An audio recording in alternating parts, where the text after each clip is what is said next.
Welcome to டிஃபா தமிழா. தமிழ் சினிமாவின் comedy நடிகர்கள் அறிமுகமான திரைப்படங்கள் பத்தி தாங்க பார்க்க போறோம். நடிகர் நாகேஷ் அவர்களை பத்தி தாங்க நம்ம ஃபர்ஸ்ட் பார்க்க போறோம். இவர் ஆரம்ப காலகட்டத்துல டாக்டர் நிர்மலா அப்படிங்கிற ஒரு நாடகத்துல தை தண்டபாணி என்ற கேரக்டர் தான் ஃபர்ஸ்ட் ஆக்ட் பண்ணியிருக்கிறாரு. இதுக்கப்புறம் தான் 1959 வெளியான தாமரை குளம் அப்படிங்கிற படம் மூலமா தான் தமிழ் சினிமாவுக்கு அறிமுகமாயிருக்காரு. இதை தொடர்ந்து டைரக்டர் ஸ்ரீதர் அவரோட இயக்கத்துல வெளியான காதலிக்க நேரமில்லை அப்படிங்கிற ஒரு திரைப்படத்துல ஒரு முக்கியமான காமெடி ரோல் பண்ணியிருக்கிறாரு. இதுக்கப்புறம் தான் இவர் ரொம்பவே ஃபேமஸ் ஆயிருக்கிறாரு. இவர் அதிகமா மனோரமா அவங்க கூட தான் சேர்ந்து பேர் பண்ணியிருக்கிறாரு. கிட்டத்தட்ட 1000 திரைப்படங்களுக்கு மேல இவர் காமெடி நடிகராகவும் குணச்சித்திர ரோல்லையும் ஆக்ட் பண்ணியிருக்கிறாரு. அடுத்து நடிகர் சுருளிராஜன் அவர்களை பத்தி தாங்க பார்க்க போறோம். இவர் ஆரம்ப காலகட்டத்துல காகிதப்பூ என்ற நாடகத்துல ஒரு தேர்தல் நிதிக்காக ஆக்ட் பண்ணியிருக்கிறாரு. இதுக்கப்புறம் தான் தயாரிப்பாளர் ஜோசப்பின் சிட்டாற்றல் திரைப்பட கழகத்தால் எடுக்கப்பட்ட இரவும் பகலும் அப்படிங்கிற ஒரு படத்துல 1965 ஆக்ட் பண்ணியிருக்கிறாரு. இந்த படம் மூலமா தான் தமிழ் சினிமாவுக்கு இவர் அறிமுகமாயிருக்காரு. 1970 and 80 இவர் ஃபேமஸான காமெடி ஆக்டரா இருந்திருக்கிறாரு.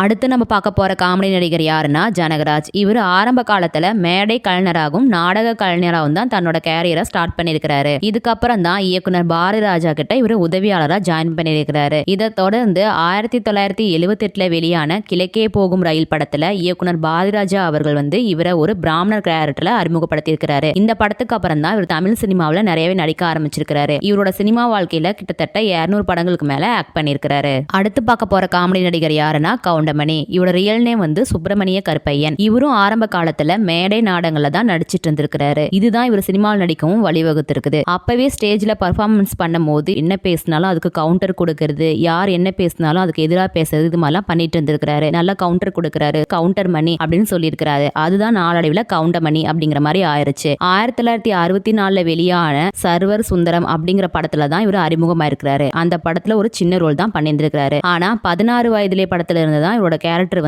எல்லாருக்குமே தெரிய ஆரம்பிச்சது. இவரோட டேலண்ட்டும் எல்லாருக்குமே நல்லாவே தெரிய ஆரம்பிச்சது. இதுக்கப்புறம் தான் இவர் நிறைய படத்துல ஆக்ட் பண்ணாரு. பர்டிகுலரா செந்தில் அவர்களோட சேர்ந்து பண்ண படங்கள் ரொம்பவே ஃபேமஸ் ஆச்சு. அடுத்து பார்க்க போற நடிகர் யாருன்னா செந்தில். இவரோட ரியல் நேம் முனுசாமி. இவரும் ஆரம்ப காலத்துல நாடகங்கள தான் நடிச்சிட்டு இருந்திருக்கிறாரு. அதுக்கப்புறம் 1979 வெளியான ஒரு கோவில் இரு தீபங்கள் அப்படிங்கிற ஒரு படத்துல சின்ன ரோல் பண்ணிருக்கிறாரு. 1983 வெளியான மலையூர் மம்முட்டியான் அப்படிங்கிற படம் மூலமா தான் இவரோட கேரக்டர் எல்லாருக்குமே தெரிய ஆரம்பிச்சது. கிட்டத்தட்ட 300 படங்களுக்கு மேல இவர் ஆக்ட் பண்ணியிருக்கிறாரு. அதுவும் கவுண்டமணி செந்தில் இவங்களோட காமெடி 90sல ரொம்பவே ஃபேமஸா இருந்த ஒரு காமெடியா இருந்திருக்கு. அடுத்து பார்க்க போற நடிகர் யாருன்னா விவேக். இவருக்கு ராஜு அப்படிங்கிற இன்னொரு நேமும் இருக்கு. இவர் சின்ன வயசுலயே கிளாசிக்கல் டான்ஸ் கத்துட்டு இருந்திருக்கிறாரு. நிறைய ஸ்டேஜ் பர்ஃபார்மன்ஸும் பண்ணியிருக்கிறாரு. சென்னையில நடைபெற்ற ஒரு பரதநாட்டிய போட்டியில கலந்துக்க வந்திருந்த போதுதான் கலா கஜேந்திர கோவிந்தராஜன் அவர்கள் மூலமா கே பாலச்சந்திரா அவரோட அறிமுகம் இவருக்கு கிடைச்சிருக்கு. இவரோட dance and mimicry talent K Balachandra அவர்களுக்கு ரொம்பவே பிடிச்சிருக்கு. அதனாலதான் 1987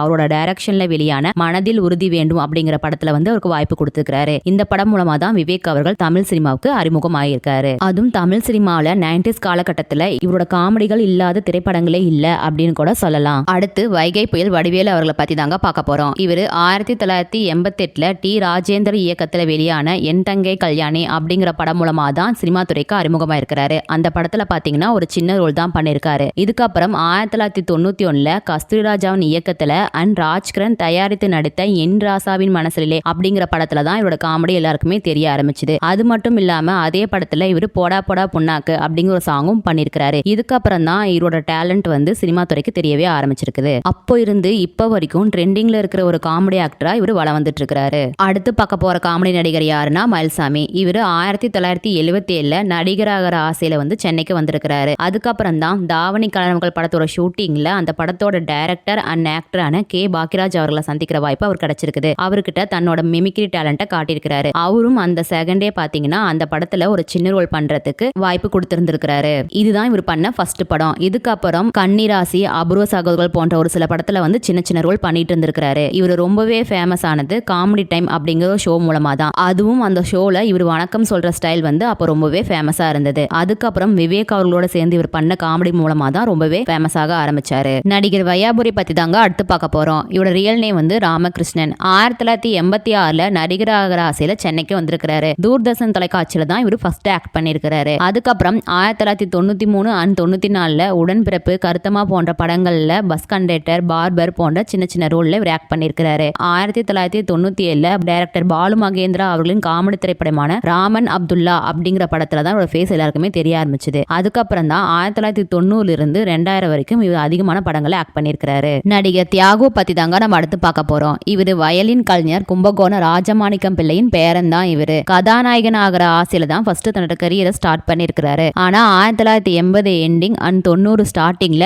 எதிர்மறை கேரக்டர் பண்ற படங்கள் தான் இவருக்கு அதிகமா வந்திருக்கு. அப்படிதான் 1980ல ஒருதலை ராகம் அப்படிங்கிற படம் மூலமா தமிழ் சினிமாக்கு அறிமுகமா இருக்காரு. இதுக்கப்புறம் இவர் எண்ணற்ற படங்கள் நடிச்சிருக்காரு. ஒரு குறிப்பிட்ட காலகட்டத்துக்கு அப்புறம் வடிவேல் அவர்களோட சேர்ந்து இவர் பண்ண காமெடி வந்து ரொம்பவே ஹிட் ஆயிருக்கு. நடிகர் குமரிமுத்து அவர்களை பத்தி தாங்க நம்ம அடுத்து பார்க்க போறோம். இவர் ஆரம்ப காலத்துல எம்.ஆர். ராதா அவர்களின் நாடக கம்பெனியில 6 வருஷமா நாடக நடிகரா இருந்திருக்கிறாரு. தென் இவரோட அண்ணன் நம்பிராஜனும் அதே குழுவுல தான் நாடக நடிகரா இருந்திருக்கிறாரு. இதுக்கப்புறம் தான் 1979ல வெளியான உதிரி பூக்கள் அப்படிங்கிற படம் மூலமா இவர் தமிழ் சினிமாக்கு அறிமுகமாயிருக்காரு. கிட்டத்தட்ட இவர் 700 படங்களுக்கு மேல ஆக்ட் பண்ணிருக்கிறாரு. அதுவும் 3 தலைமுறைகளா இவர் ஆக்ட் பண்ணிட்டு இருந்திருக்கிறாரு. டாப் ஆக்டர்ஸ் எல்லாத்துக்கூடயும் மோஸ்ட்லி இவர் நடிச்சிருக்கிறாரு. நடிகர் கிங்காங் பத்தி தாங்க நம்ம அடுத்து பார்க்க போறோம். இவரோட ரியல் நேம் வந்து சங்கர் ஏழுமலை. தொலைக்காட்சி தொடர் அண்ட் மேடை நாடகங்களை தான் இவர் ஸ்டார்டிங்ல ஆக்ட் பண்ணிட்டு இருந்திருக்கிறாரு. இதுக்கப்புறம் 1988ல தெலுங்குலையும் 1989ல கன்னடத்திலையும் தான் ஃபர்ஸ்ட் ஆக்ட் பண்ணிருக்கிறாரு. 1990ல வெளியான அதிசய பிறவி அப்படிங்கிற படம் மூலமா தான் இவர் தமிழ் சினிமாவுக்கு அறிமுகமாயிருக்காரு. அந்த படத்துல